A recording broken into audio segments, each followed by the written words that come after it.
Okay, so for those of you who don't know, Barry Bonds played in the MLB for 22 years, and most of his time was spent with the San Francisco Giants, where he became one of the most accomplished hitters in the history of baseball. He holds the all-time record for most home runs in a single season at 73, and the most all-time career home runs by any player ever at 762. Despite his historic numbers, Hall of Fame voters have not yet inducted Barry Bonds into the Hall of Fame because of the steroid use during his career. My claim is that the Hall of Fame voters are holding Barry Bonds to a much higher standard than they would any other player. The Hall of Fame voters have illustrated my point by firstly inducting in numerous less accomplished players, and secondly inducting players who also use steroids but are less accomplished than Barry Bonds. And third, even if the Hall of Fame voters were to discredit the years in which Barry Bonds used steroids, he would still be as qualified as any other player already in the Hall of Fame.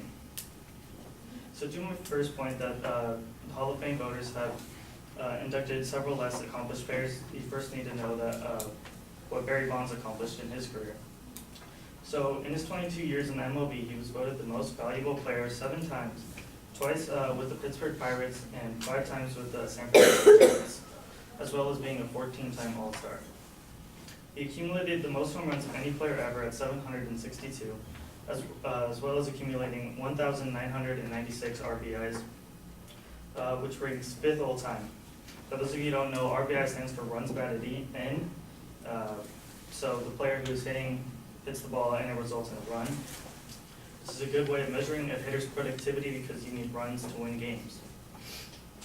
So despite Barry Bonds having some of the best hitting statistics ever, they have the Hall of Fame voters have inducted several less accomplished players, such as Jim Rice, who played left field just as Barry Bonds did.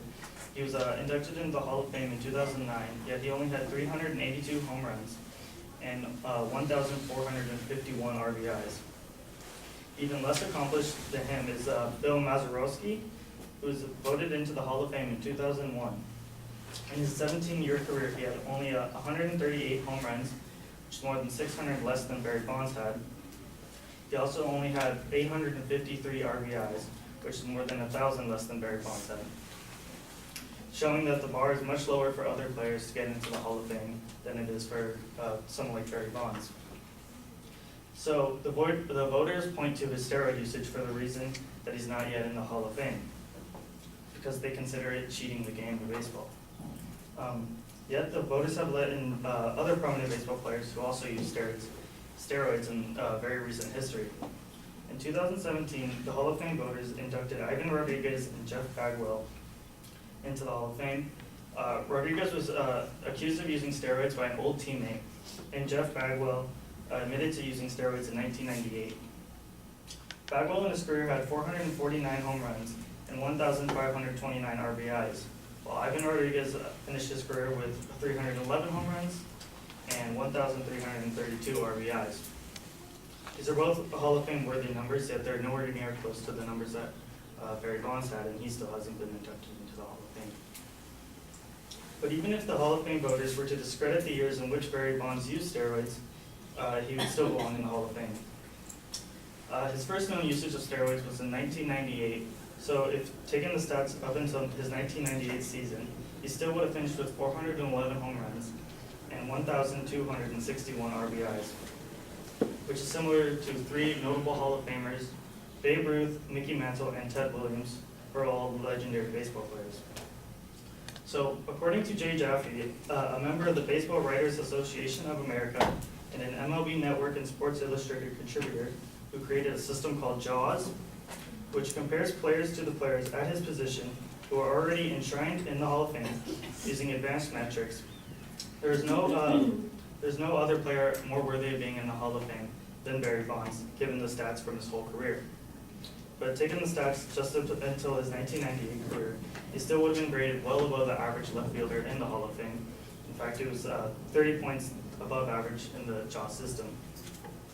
So I hope that you agree with me that Barry Bonds is being held to a much higher standard and has to pass a much higher threshold to get into the Hall of Fame than other players would. Thank you.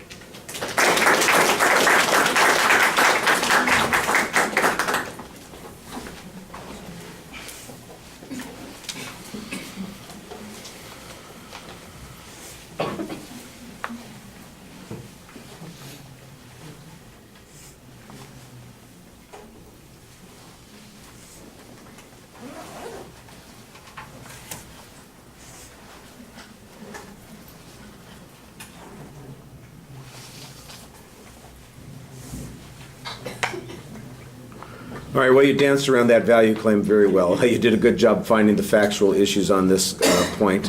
The question of whether or not he's being held to a different standard is an issue of fact, not an issue of value. And then you kind of point out what the standard is. You've got good examples of people who have been admitted to the Hall of Fame with lesser numbers, but more importantly, the example of players with lesser numbers who have been admitted to the Hall of Fame who are also guilty of the accused steroid use that has tainted Barry Bonds' career. And I think that you do a good job suggesting that if these others got in and they are guilty of the same kinds of things, that there's a problem with the way the standard is being applied here. I think that works pretty well. I also appreciated the notion on your third point that you're trying to suggest that even if we took out the steroid years, that he would be he would fit into the category of people who are well qualified to be in the Hall of Fame. I thought that that was very reasonable in the way you presented it. Of course, the notion that there is a point at which we can say that's when he was first guilty of using steroids, there's probably some controversy about that issue.